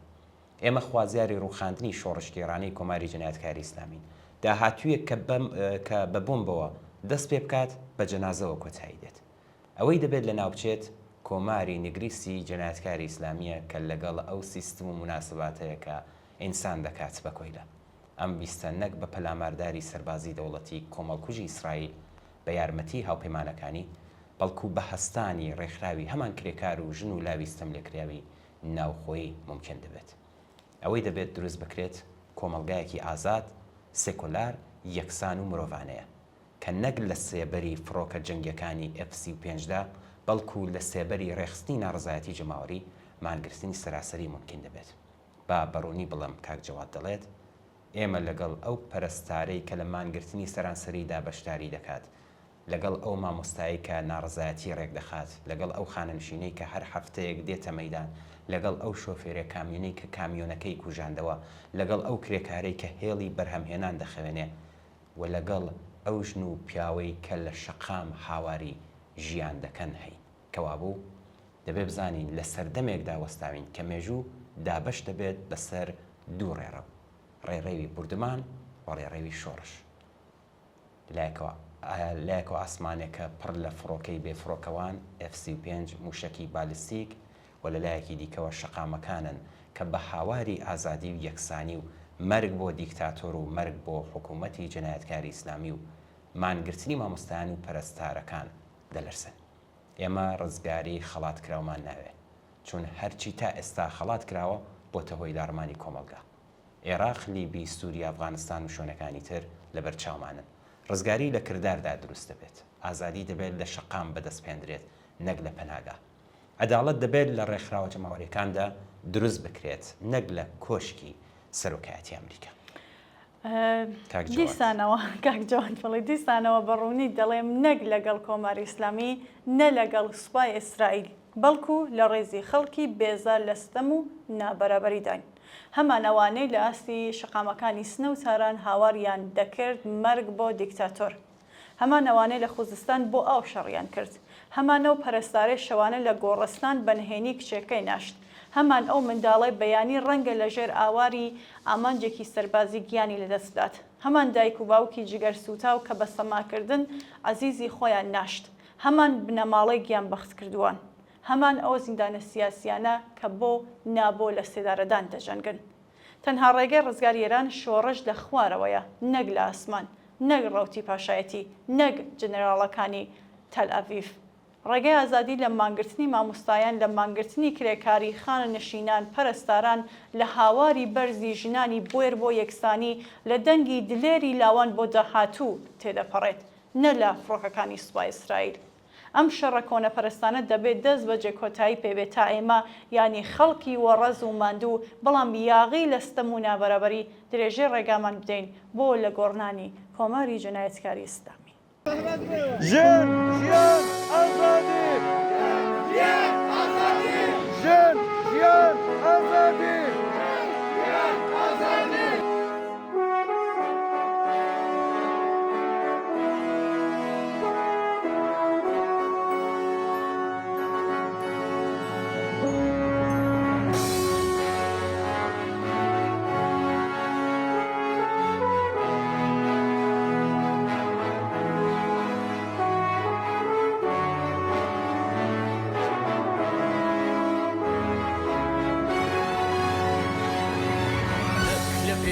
دەریاکاندا لە پێناوی دڵۆ پێدانەک لە پێناو دارستاندا لە پێناوی گەڵایەکدا نەک لە پێناو دەریاکاندا لە پێناوی دڵۆ پێدا گەشتر لە چاوەکانی تۆ تۆنتر لە چاوەکانی تۆ.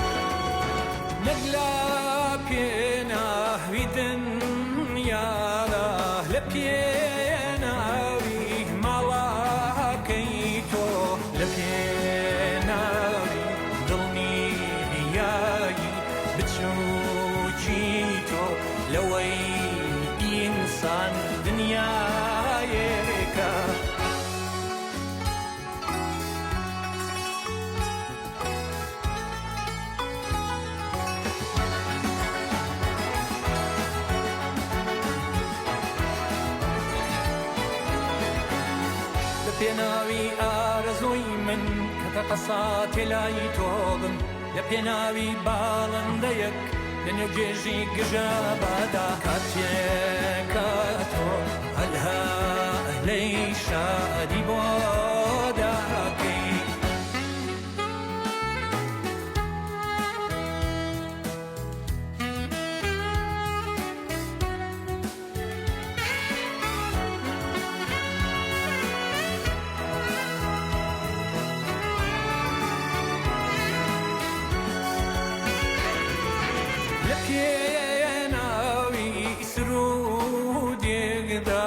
پێناوی چیرۆکێدا لەسەر تێرین شەوەکان و تاریکترین شەوەکاندا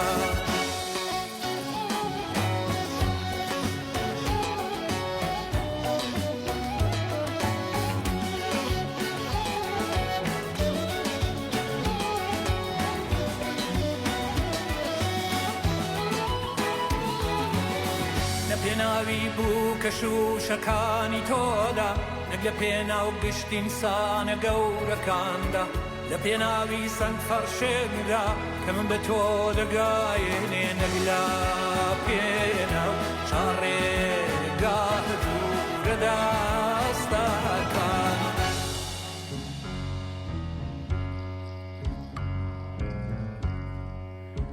لە پێناو تو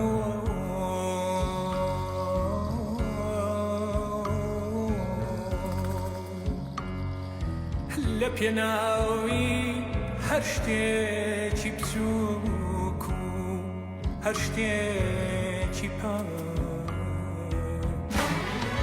کەوتنە سەر خاک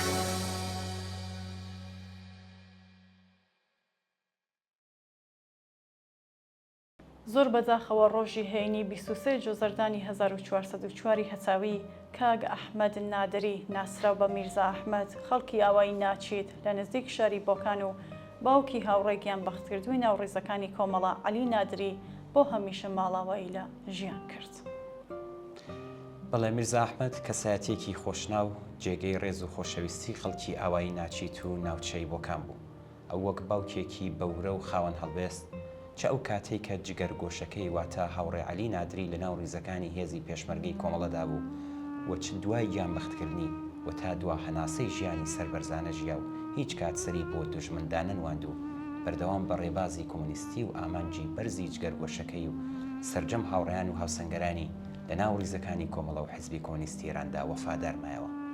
شانی باسە تەرمی کاگ ئەحمەد بە بەشداری بەرین و گەرم و گوڕی خەڵکی بە ئەمەگی وەکان و دەوروبەر لە ئاوایی ناچیت بە خاک سپێردرا.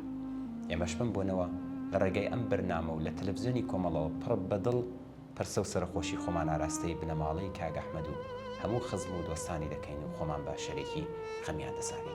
یادی عەزیزی بەرز و بەڕێز بێت.